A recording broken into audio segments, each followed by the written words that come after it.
Hello and welcome to Top Knot Education, where you get insight and summary into the chapter of a classic novel in under 5 minutes.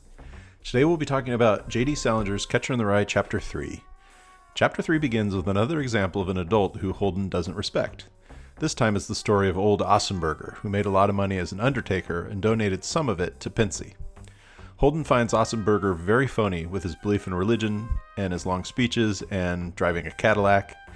In Holden's memory, Edgar Marsala farts during Berger's speech, and it's the only thing worth remembering about the entire speech. Holden then introduces us to his red hunting hat. A lot has been made of the hat as a symbol for various things about Holden. Some folks say it represents the childhood Holden doesn't want to leave behind. Here's the quote. "And then I put on this hat that I'd bought in New York that morning. It was this red hunting hat with one of those very, very long peaks. I saw it in the window of this sports store when we got out of the subway, just after I noticed I'd lost all the goddamn foils. It only cost me $1. The way I wore it, I swung the old peak way around to the back. Very corny, I'll admit, but I liked it that way. I looked good in it that way."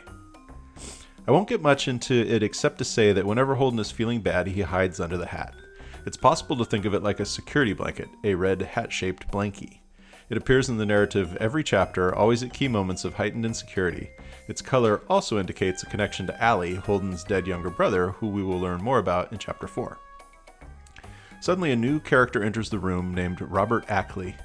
You'll find that many characters' names reflect some sort of auditory pun on their personalities, and Ackley is no exception.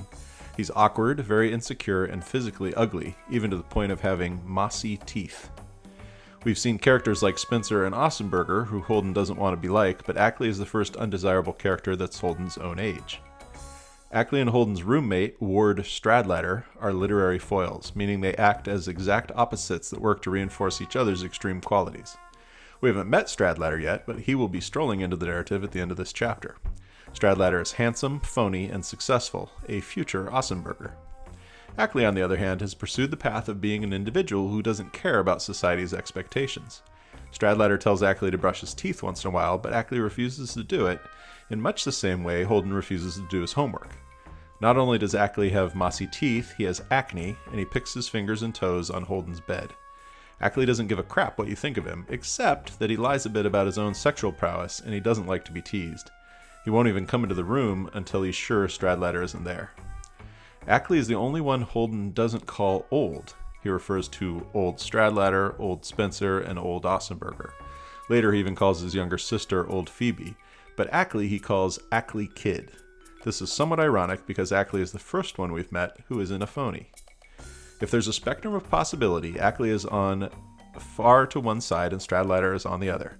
Stradlater is very phony and very socially successful. Unlike Ackley and his mossy teeth, Stradlater cares about how he looks quite a bit and spends a lot of Chapter 4 preparing himself for a date. Holden is looking in both directions for a possible identity. Ackley and Stradlater represent the two opposing sides of that journey. Will Holden move toward Ackley and not care about anything, or move toward Stradlater and become a phony? In the text, once Stradlater appears, Ackley disappears. The two boys not only represent a spectrum of possibility, but also a clear social hierarchy. Stradlater's at the top, Holden is in the middle, and Ackley at the bottom. For all these reasons, Holden respects Stradlater much more than Ackley. If he were true to his own convictions, including his desire to escape phonies, it would be the opposite. But like everyone else in the novel, Holden is imperfect and prone to be seduced by Stradlater's effortful charm. The more interesting question is, which of the two young men should Holden actually respect, and which one is he more like? We'll get clues to help us answer that question in Chapter 4. Now get to class.